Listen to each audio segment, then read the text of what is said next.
begin to emerge from our coronavirus hibernation, we still need to social distance.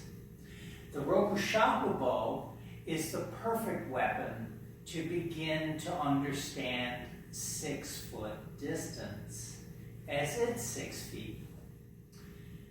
So we can also do Gogyo with a rokushakubo. Starting with chinokata. Slide the rokushakubo back. The left arm comes up in ichi no kamae.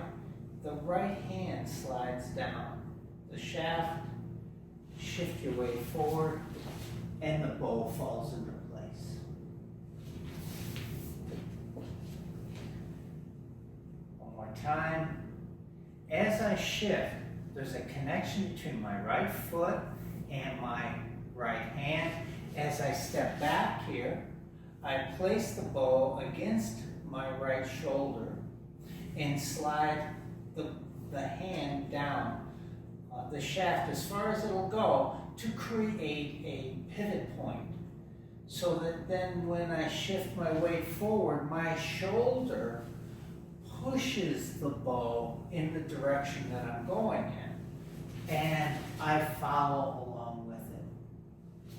The rokushakubo generally is a two-handed weapon. And so when we switch to just using one hand on it, we need some other assistance, if you will, to control the rokushakubo. So those points have to do with the connection to the foot and ultimately the connection to my right shoulder, which happens back here.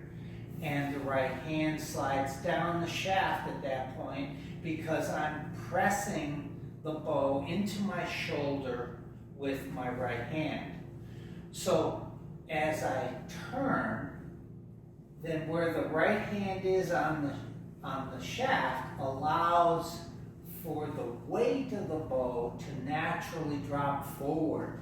And I capitalize on that movement to then come in for the strike. At the end, I have this chudan no kamae sort of hold on the bow itself. So again, I can do it one-handed. Let's move on to suinokata.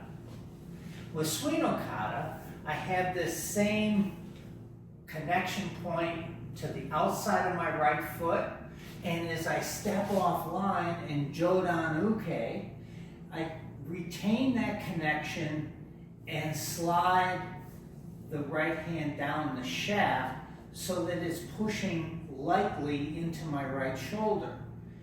So from here, as I shift my weight forward, the bow floats in space here.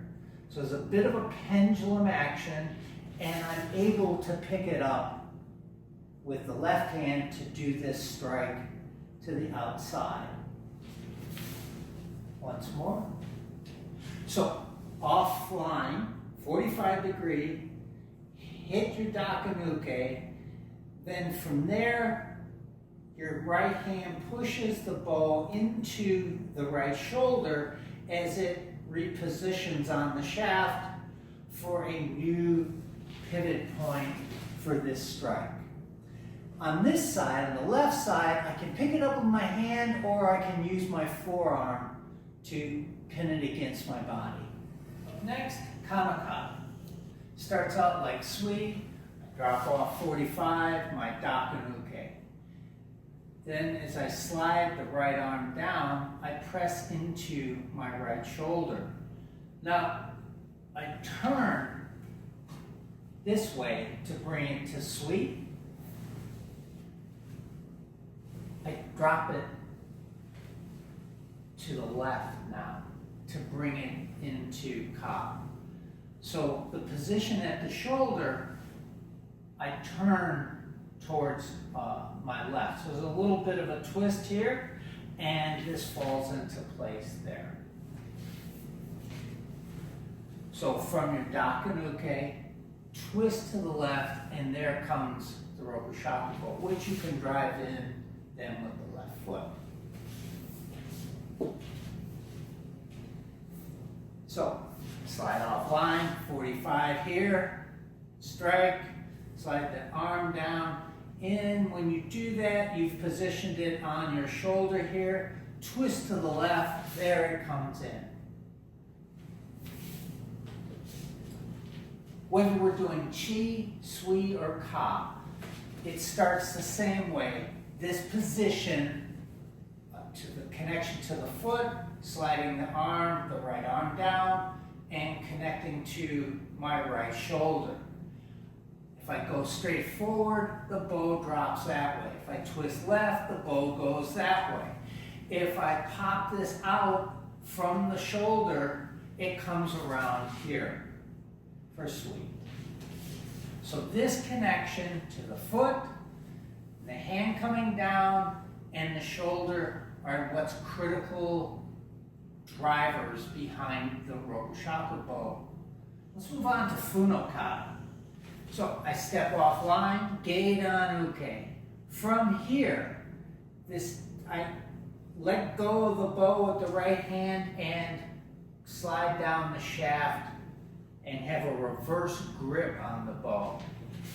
Then I slide forward into this strike, centerline strike. Again, this time the bow comes back up to this chudan no kamae position.